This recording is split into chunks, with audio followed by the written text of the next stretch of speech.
Pagkamahal ka talaga ng lalaki, maghihintay yan.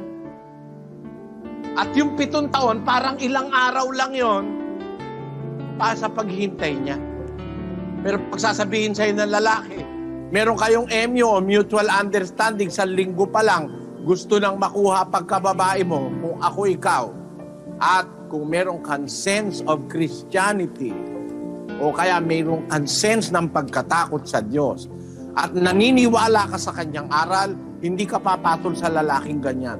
Bakit? Hindi yan ang matatag na mapapangasawa mo. Hindi nga nakahanda eh. Ni wala pang sakripisyong dinadaanan, gusto makuha ka na agad eh. Hindi ka talagang mahal niyan.